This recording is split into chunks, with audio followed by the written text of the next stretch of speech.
Bismillahirrahmanirrahim. Assalamualaikum warahmatullahi wabarakatuh. Alhamdulillahirabbil alamin. Wa bihi nasta'inu ala umuri dunya waddin. Asyhadu an la ilaha illallah wahdahu la syarikalah wa asyhadu anna Muhammadan abduhu wa rasuluh. Allahumma shalli wa sallim ala sayyidina Muhammad wa ala alihi wa ashabihi wa tabi'in wa tabi'i tabi'in wa man tabi'ahum bi ihsan ila yaumiddin. Thumma amma ba'd. Masyarul muslimin, jamaah salat maghrib yang kami muliakan, bapak-bapak, ibu-ibu, rekan-rekan sekalian yang kami cintai. Alhamdulillah, malam hari ini kita bisa berkumpul kembali di masjid yang mulia ini. Dan alhamdulillah ini karpetnya sudah dipasang. Ya. Langkung enak nggih? Nggih, insyaallah. Mudah-mudahan kondisi yang saat ini sudah kita saksikan bersama semakin lebih baik dan semoga wabah pandemi ini segera berakhir. Amin ya rabbal alamin. Bapak Ibu sekalian yang kami muliakan,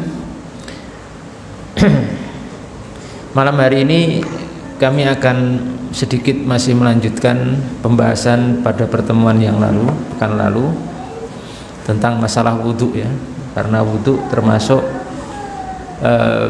perihal yang sangat penting sekali karena berkaitan langsung dengan masalah sholat. Kalau pada pekan yang lalu sudah kita sampaikan tentang kaifiat atau tata cara wudhu secara singkat, tapi insya Allah sudah mewakili. Malam hari ini kami akan menyempurnakan dengan penjelasan tentang pembatal wudhu. Penjelasan tentang apa? Pembatal wudhu, supaya nanti maksudnya ngeten, jangan sampai kita tidak tahu hal-hal yang membatalkan wudhu ya, kita anggap wudhu kita belum batal tapi ternyata sudah batal, dan nanti menyebabkan sholat kita juga ya tidak sah karena wudhunya sudah batal. Jadi alhamdulillah, yang sebelumnya juga saya sangat mengapresiasi jamaah masjid sini. Mudah-mudahan nanti semakin terus berkembang, terus bertambah jamaah sholatnya, karena memang masjid ini atau baitun min buyutillah, dari rumah-rumah Allah, masjidnya Allah Subhanahu wa ta'ala ini harus kita makmurkan Bapak Ibu sekalian, karena kalau tidak kita yang memakmurkan, terus siapa lagi gitu? Innama ya'muru masajidallahi man amana billahi wal yaumil akhiri wa aqamas salata wa ataz zakata wa lam yakhsha illallah, ila akhir ayat. Jadi yang memakmurkan masjid-masjidnya Allah Subhanahu wa ta'ala itu ya man amana billah, orang-orang yang beriman kepada sinten? Kepada Allah. Man amana billah wal yaumil akhir, dan beriman kepada hari akhir, hari kiamat. Artinya ya kita orang-orang beriman dan menegakkan sholat. Man amana billahi wal yaumil akhir wa aqamas sholah, dan menegakkan sholat. Iqamatus sholah, menegakkan sholat, menunaikan sholat 5 waktu yang fardhu, dan diusahakan berjamaah di masjid karena pahalanya sangat besar sholat berjamaah ya, dan mengeluarkan zakat, dan tidak takut kecuali kepada Allah. Karena salah satu problem di Indonesia ini sebenarnya sudah termasuk negara yang banyak masjid Pak. Jadi negara yang termasuk banyak masjidnya niku nggih Indonesia sebenarnya. Bahkan di sebagian tempat, kalau tidak salah di Lombok itu sampai terkenal dengan daerah 1000 masjid. Ya, karena luar biasa. Sekarang saat niki mungkin daerah sini nggih masjidnya pinten? 4 niku 1 RT napa 1 RW? 2 RW 4 Pak. 2 RW nih 4. Itu luar biasa gitu. Indonesia luar biasa. 2 RW 4 ya. Ya. Problemnya bukan niku. Nek masjidnya udah banyak, problemnya sing memakmurkan Pak. Beberapa hari yang lalu di perjalanan saya niku mampir di sebuah masjid sholat isya. Masjidnya besar Pak, hampir 2 kali niki, dan lebih mewah, lebih besar, lebih mewah Pak. Saya mampir sholat isya. Setelah muadzin adzan saya tunggu sampai iqomat niku, yang ternyata yang hadir yang sholat isya waktu itu saya perkirakan niku kalau nggak salah 7 orang Pak. Nanti sop pertama niku mboten penuh niku. Nggih. 7 orang masjid yang kira-kira besarnya 2 kali lipat niki, lebih mewah lagi nih. 7 orang. Problemnya niku, oleh karena itu masya Allah nih, kalau ada masjid yang bisa makmur itu memang luar biasa. Termasuk insya Allah salah satunya masjid nih Nurul Iman, insya Allah. Ini harus dipertahankan dan lebih baik lagi ditingkatkan. Ya, ditingkatkan kemakmuran masjidnya, dengan paling utama niku dengan sholat berjamaah. Sebisa mungkin terutama ya, karena mungkin kalau siang zuhur dan asar niku kan 27 apa? Derajat. Sholatul jamaati tafdhulu sholatul fardhi bisab'in wa ishrina darajah. Jadi sholat berjamaah niku lebih utama dari sholat sendiri niku berapa? 27 derajat.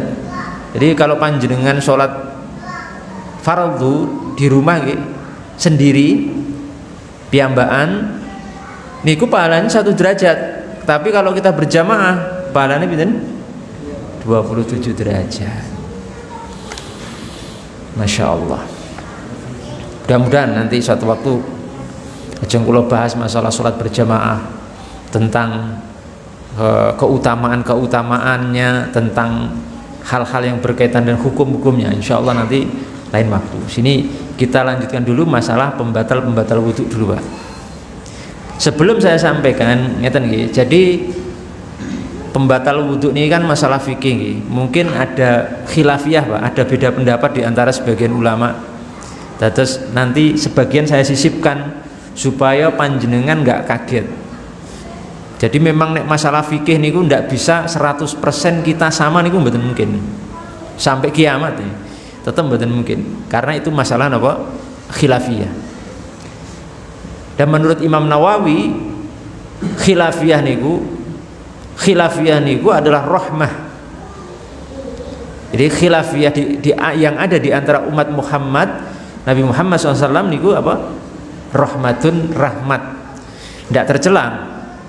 Kalau memang niku masalah khilafiyah, memang enten perbedaan pendapat. Nanti saya sampaikan insyaallah taala, tapi nanti saya ringkas dulu supaya panjenengan mboten bingung.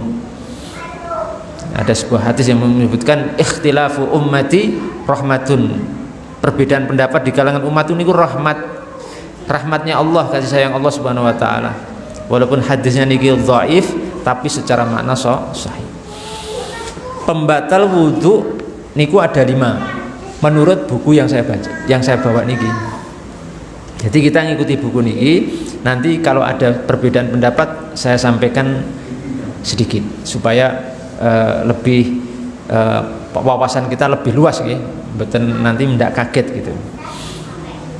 Nah, apalagi nanti kalau panjenengan misalkan yang diberi kesempatan umroh atau haji ke Makkah Al-Mukarramah, nanti akan lihat Pak panjenengan kaifiyat tata cara orang sholat pun mbak sama 100% dari seluruh negara itu beda-beda.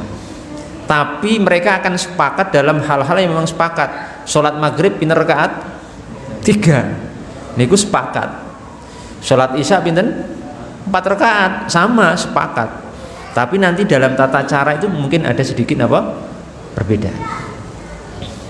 Pembatal wudhu yang pertama, pembatal wudhu yang pertama niku kullu ma kharaja min ahadis sabilain. Segala sesuatu yang keluar dari salah satu dari dua lubang.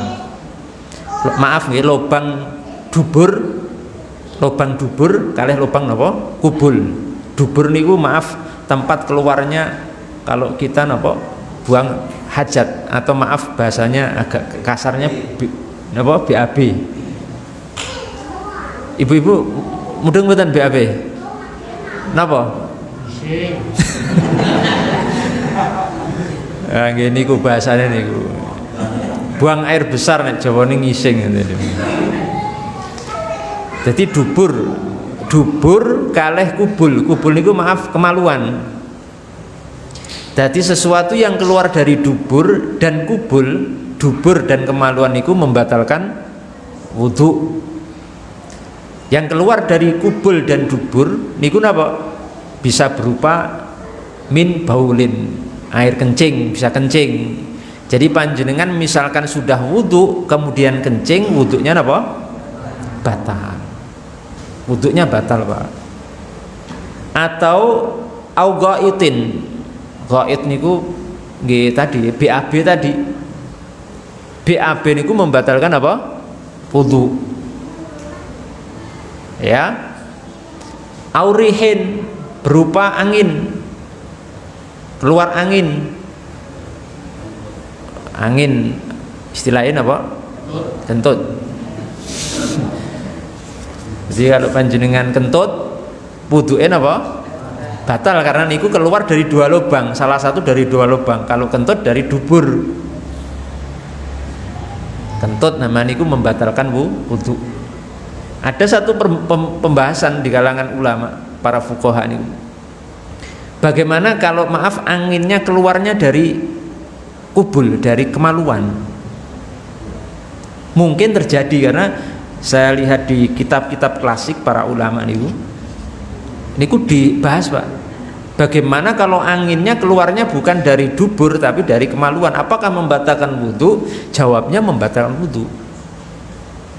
Tetap membatalkan wudhu. Seandainya terjadi ada seorang yang keluar anginnya maaf dari kemaluan. Ini biasanya terjadi pada perempuan. Itu membatalkan apa? Wudhu. Atau yang keluar niku dam niku darah. Darah keluar dari salah satu dari dua lubang, mungkin dari dubur atau dari maaf dari kubul kemaluan. Misalkan contoh, ada seorang napa nggih? Ambeien, ngertos ambeien? Hah? Ambeien.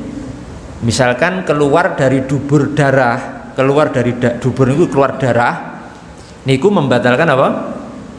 Wudu. Karena keluar dari dubur. Jadi seorang yang dari duburnya keluar dari darah, niku batal wudunya, walaupun yang keluar darah. Termasuk kalau perempuan gini apa? Darah haid, datang bulan, niku membatalkan wudu.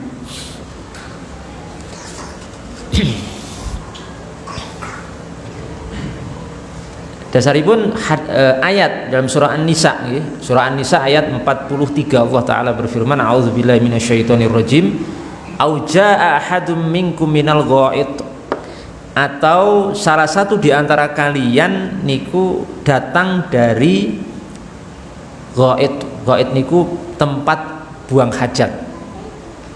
Ini kan ayat niki menunjukkan batalnya toharoh seseorang niku salah satunya seorang datang dari tempat buang hajat. Ghaid niku tempat buang hajat, Pak.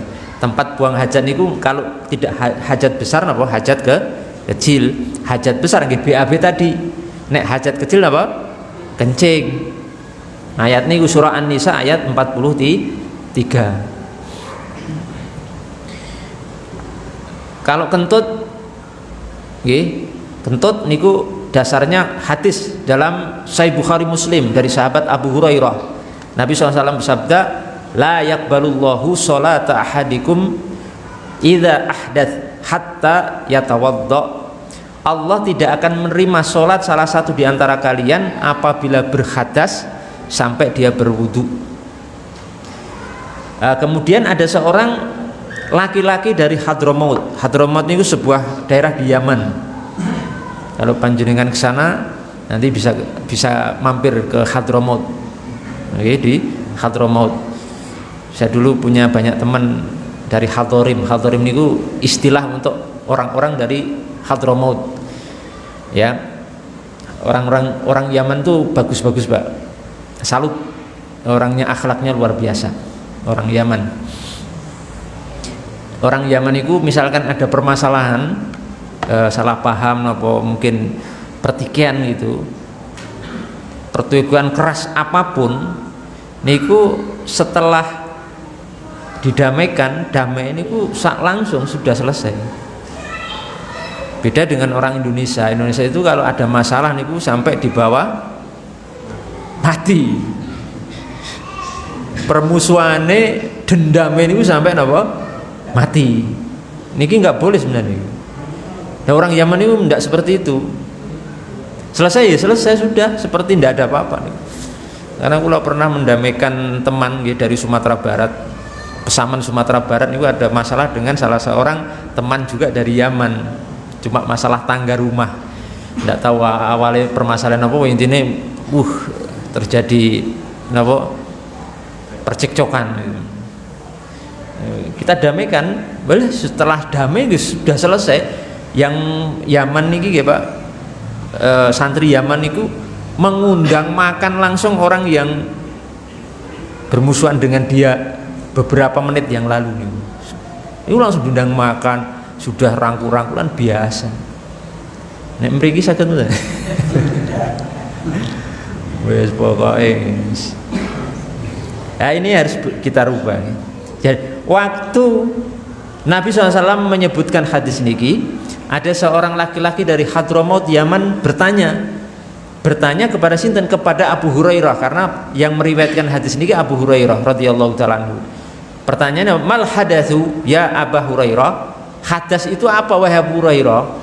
Dijawab oleh Abu Hurairah dalam hadis niki, hadas yang dimaksud oleh Nabi SAW niku fusaun wa duratun. Fusa niku maaf, kentut yang tidak berbunyi. Kalau duratun niku kentut yang berbunyi ya. Kentut kan ada jenis gitu. Ya. Ada yang bersuara, ada yang apa? Tidak bersuara. Niki rata-rata bersuara napa mboten nih? Diam-diam menghanyutkan gitu. Biasanya sing tidak bersuara niku malah luar biasa.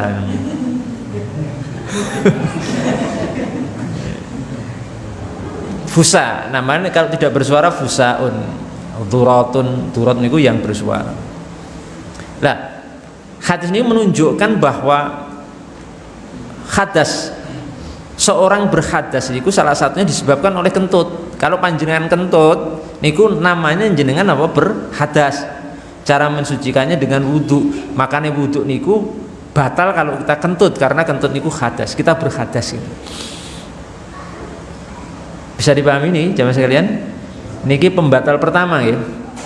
Pembatal wudu yang pertama adalah sesuatu yang keluar dari dua lubang, lubang dubur dan lubang apa? Kemaluan. Napa mawon, pokoknya keluar dari itu ya sudah batal wudunya.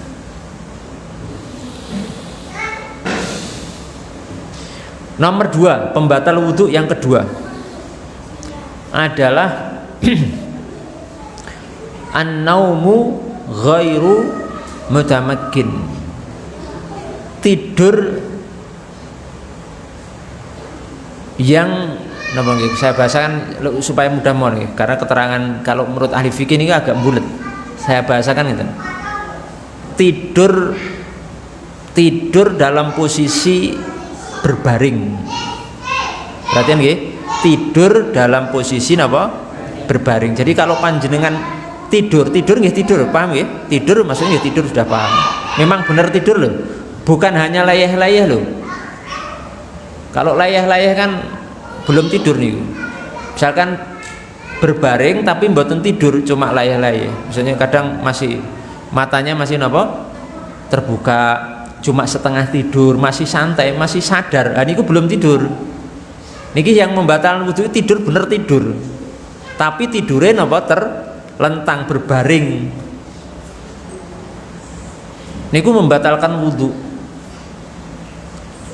Ya tidur berbaring di mana napa? Pantat kita, bokong kita niku sudah tidak menekan ke lantai. Adapun seorang yang tidur dalam kondisi duduk di mana pantat kita, bokong kita ini masih menyentuh lantai, menekan kuat ke lantai, niku tidak membatalkan wudu. Oleh karena itu, misalkan seorang Jumatan tertidur, niku nggak batal kalau posisinya masih duduk.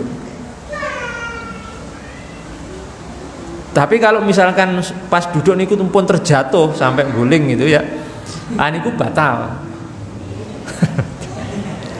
Ya kan udah khatibnya pun mboten dianggap niku wis guling sana guling sini akhirnya kok ambruk. Niku pun batal kalau seperti itu karena posisinya pun jatuh. Karena bokongnya niku pantat niku pun tidak menekan ke lantai. Niku membatalkan wudu. Tapi kalau masih dalam posisi seorang niku duduk, niku tidak membatalkan wudu. Kenapa? Kata para ulama, karena apa? Karena ketika kita tertidurnya nih posisinya duduk, ketika nanti kita berhadas, umpamanya kita kentut, niku kita akan terasa. Makanya dalam sebuah hadis Nabi SAW bersabda, dulu ada dari sahabat Anas radhiyallahu ta'ala anhu, pernah Nabi SAW niku istilahnya menyampaikan hal kepada para sahabat menunggu sholat dan sangat lama nunggu sholat itu sangat lama, antara ikomatnya niku sama adanya niku pernah sangat lama sekali. Lah waktu itu sahabat sampai tertidur Pak, nunggu sholat niku sampai tertidur. Karena kan kalau di zaman Nabi itu nggak boleh istilahnya yang mengimami pasti harus Nabi gitu. Jadi nggak boleh kok Nabi jadi makmum, itu nggak boleh. Mesti harus Nabi jadi imam. Maka saat Nabi SAW sakit yang niku membawa wafatnya beliau, kemudian waktu itu ditunjuk Abu Bakar untuk menggantikan Nabi jadi imam. Di saat sudah berjalan sholat niku, ketika Nabi ternyata mampu keluar untuk sholat, kemudian berada di samping Abu Bakar niku langsung menjadi makmum dan menyerahkan secara isyarat imamnya dilanjutkan oleh Nabi SAW. Nah, waktu itu sampai para sahabat tertidur, terkantuk-kantuk, dengklak-dengkluk bahasa kita, duduk karena lamanya iqomat. Nah, waktu itu para sahabat disebutkan dalam riwayat ini ya namun mereka itu tertidur, summa yusalluna wala yatawadduun, kemudian mereka niku sholat tanpa wudhu lagi.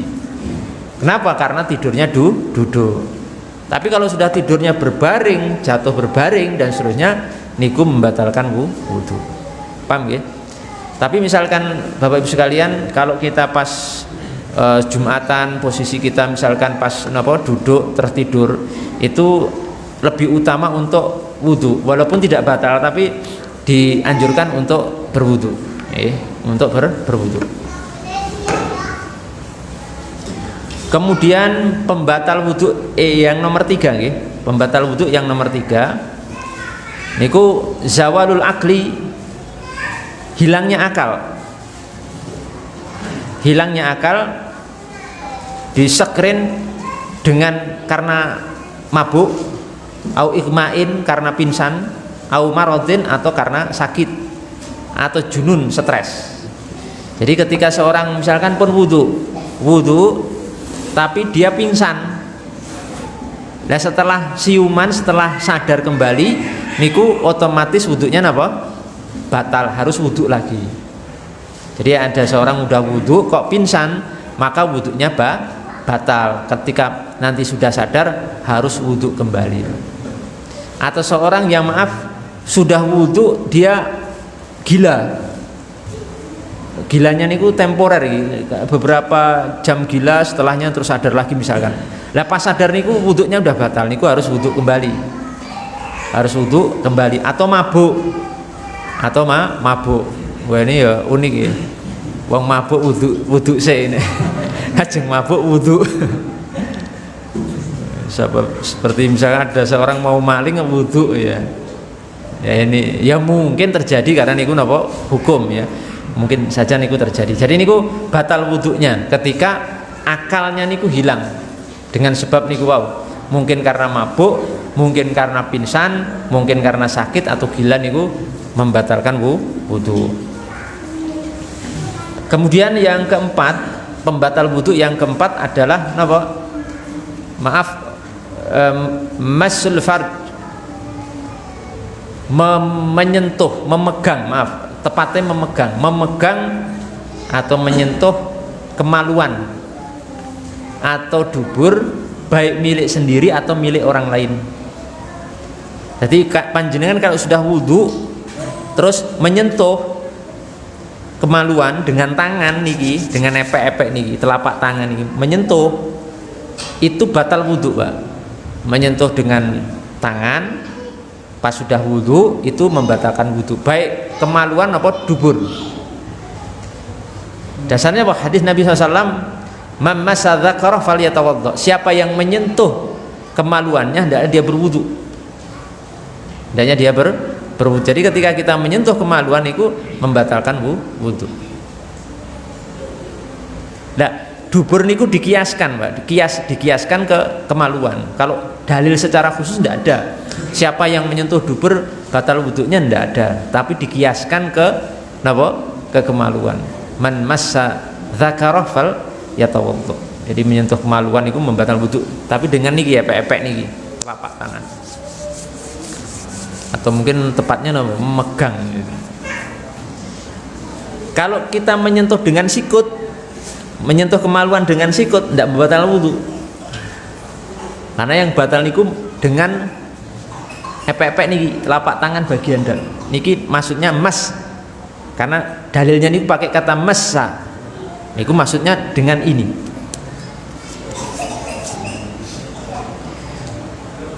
Adapun ada hadis Nabi SAW yang kurang lebih berbunyi bahwa ada seorang sahabat yang menyentuh kemaluannya ketika sholat dan Nabi hanya mengatakan innama hiya bid'atun mink, itu cuma bagian dari tubuhmu, tidak disuruh berwudu. Itu para ulama menyatakan maksudnya menyentuh bil ha'il, menyentuh dengan adanya pembatas. Jadi misalkan menyentuh tapi misalkan masih pakai celana dalam umpamanya, disentuh tapi nggak langsung ketemu karena ada celananya niku, wah niku nggak membatalkan wudu. Tapi nek menyentuh langsung ketemu niki, maka apa batal wudunya. Niku yang keempat. Kalau sampaikan singkat mohon ya. Kemaluan anak itu juga batal. Iya ini. Tadi mau saya sampaikan lupa malah ada yang tanya. Ini pertanyaan bagus nih. Misalkan kita sudah wudu atau ibu-ibu terutama guys sudah wudu, terus memandikan anaknya, nyentuh kemaluan anaknya niku, apakah membatalkan wudu? Kan tadi menyentuh kemaluan itu kemaluan sendiri atau kemaluan apa orang lain? Apakah batal wudunya ketika menyentuh kemaluan anak? Jawabnya apa? Batal. Batal karena niku termasuk dalam poin niki. Jadi kalau panjenengan mau memandikan anak yang masih kecil, usahakan ya jangan wudhu dulu. Ya kata para ulama, ya ini nggak mungkin ya saya nukil semua karena mungkin nanti panjang karena ini kajian sederhana. Jadi niku intinya seperti itu. Para ulama menyebutkan Panjenengan bisa lihat di beberapa kitab Imam Nawawi seperti Al-Majmu' Syarhul Muhadzab khususnya, dan kitab-kitab beliau yang lain itu disebutkan seperti itu. Jadi membatalkan wudu, termasuk kalau orang lain, kemaluan orang lain itu termasuk anak kita, batal wudunya kalau nyentuh kenapa? Kemaluan. Atau apalagi kalau kemaluannya anak yang sudah gede. Misal nih, kan misalkan dokter mau nyunat anak misalnya sudah SMP, dia udah wudu menyentuh batal, kecuali pakai sarung tangan. Kalau pakai sarung tangan tidak batal. Atau ibu-ibu pas memandikan anaknya nih pun wudu tapi menyentuhnya nih pakai sarung tangan, tidak batal. Misalkan dia bidan atau perawat, tidak batal. Batal ini kalau ketemu langsung, Pak Ibu sekalian, niki ya pepek ini ketemu batal. Kemudian yang kelima, yang terakhir yang terakhir ini saya sampaikan yang terakhir karena mungkin agak ada beda pendapat.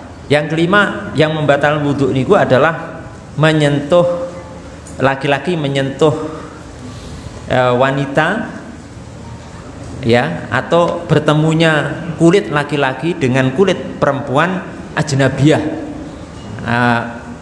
perempuan asing yang bukan mahram. Dalam bahasa Indonesia disebut muhrim.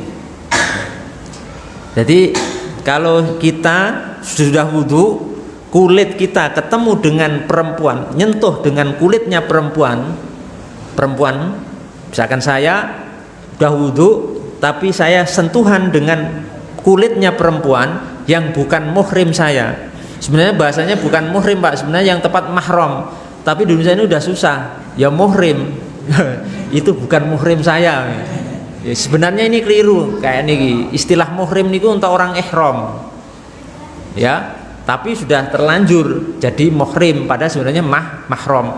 Saya nyentuh, sudah wudu nyentuh kulitnya perempuan yang bukan muhrim saya, maka niku membatal wudu. Kulit ketemu kulit loh ya, nemung pakaian ketemu pakaian tidak ada masalah. Kulit ketemu kulit, laki-laki nyentuh kulitnya perempuan yang bukan mahram atau bukan muhrim, itu batal wudu. Siapa muhrim niku? Muhrim niku adalah wanita yang haram kita nikahi.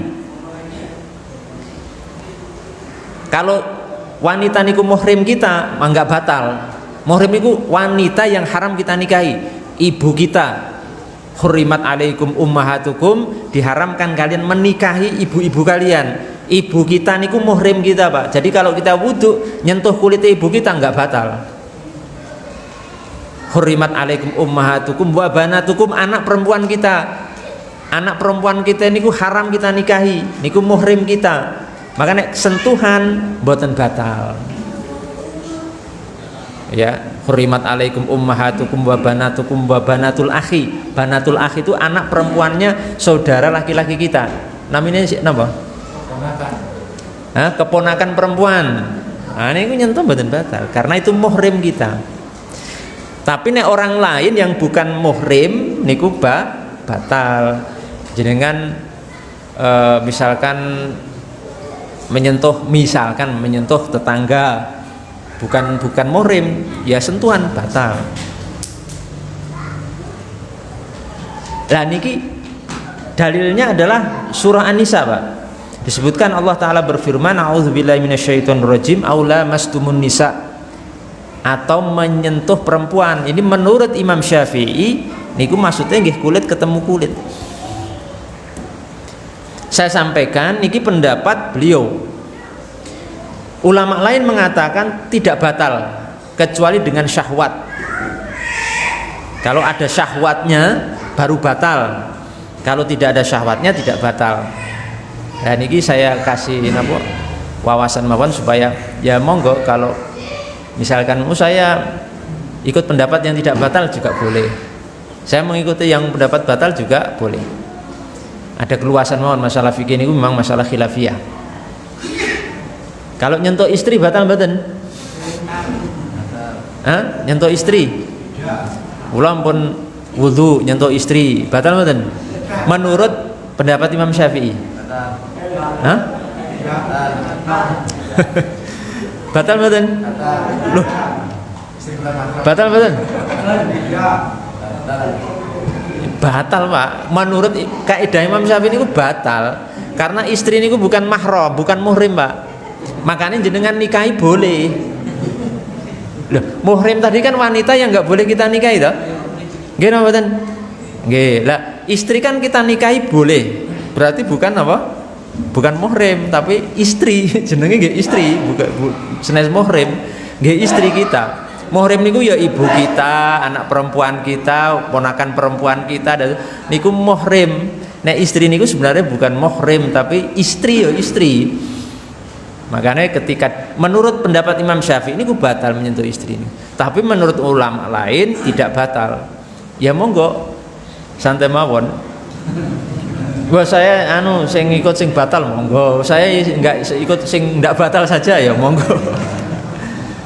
Ya, Bu. Hadis yang Nabi pernah mencium istrinya sebelum berangkat sholat dan tidak wudhu niku hadisnya dhaif. Hadisnya apa? Lemah. Nah, kalau itu kalau ketika sholat malam mau sujud terus menepis kaki istrinya ini. Niku menurut para ulama menepisnya niku di atas kain, Mbak. Jadi di atas kain maksudnya ada lapisan kainnya. Tapi niki masalah nopo khilafiyah, santai mawon. Ada cerita lagi Ustaz. Suami istri baru tawaf, kalau nggak digandeng hilang, kalau digandeng batal. Kita main yang ini rapat madam-madaman gitu. Pas napa tawaf? Iya. Oh, pas tawaf itu bisa diakali ngeten.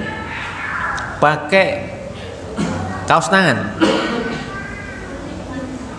Kalau kita mengikuti pendapat sinten kita, karena memang ulama-ulama terdahulu, para imam-imam besar, bukan hanya Imam Syafi'i. Jadi Imam Syafi'i, Imam Ahmad, Imam Malik, Imam Abu Hanifah ini kan ilmunya kan dari pendahulunya juga nih. Dari pendahulunya sampai sahabat Nabi. Karena niku ilmu mereka niku kan pakai sanad Pak namanya. Sanad niku transmisi ilmu. Jadi ilmu niku sumber ilmu niku pakai mata rantai gitu sampai ujung, sampai para sahabat Nabi SAW. Jadi niku istihad. Namanya apa? Istihad. Kalau panjenengan tanya saya mengikuti pendapat Imam Syafi'i. Jadi kalau saya sentuh istri batal. Tapi kalau panjenengan ikut Imam Syafi'i boleh, ikut imam yang lain juga boleh. Oh, saya mengikuti yang tidak batal, enggak masalah. Karena masalah ini memang masalah apa? Istihad. Ini masalah istihad. Kalau menyentuh mertua batal betul? Mertua, ibu mertua. Ibu mertua niku boleh enggak kita nikahi? Pertanyaannya ini dulu. Boleh enggak ibu mertua niku kita nikahi? Seandainya kita sudah cerai dengan istri kita umpamanya terus kita nikah ibu mertua, boleh tidak? Bahaya nih. Kita misalkan nikah dengan istri kita umpamanya terus pisah. Lah ibunya istri itu mertua kita kok. Boleh nggak kita nikah setelah itu? Boleh enggak? Loh kok boleh? Udah boleh Pak, niku hukumnya haram. Wa ummahatun nisaikum, dan ibu-ibu istri kalian. Mertua niku muhrim kita, ndak boleh kita nikahi walaupun kita sudah pisah dengan istri kita.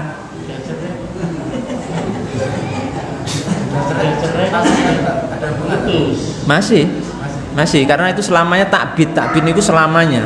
Termasuk misalnya bapak kita menikah dengan seorang perempuan. Terus perempuannya istrinya bapak kita ini cerai, boleh nggak kita selaku anaknya bapak dari selaku anaknya bapak dari istri lain, bapak kita dengan ibu kita misalkan cerai, kan kita anaknya, terus bapak kita itu nikah dengan wanita lain, si A ngeten mawon. Setelah itu juga cerai, boleh nggak kita nikahi istri kedua bapak? Hah? Tidak boleh, selamanya tidak boleh walaupun sudah cerai. Tidak boleh kita menikahi istri-istrinya bapak kita. Nah, nanti suatu waktu saya akan terangkan tentang masalah muhrim kita itu siapa mawon. Jangan sampai nanti kita menikahi wanita yang diharamkan ya. Ini penting, termasuk masalah hal-hal lain nih, nanti ada konsekuensinya nih. Kalau anak perempuannya bibi kita, boleh nggak kita nikahi? Bibi niku saudarinya bapak, umpamanya. Saudarinya bapak, niku boleh nggak kita nikahi? Hah?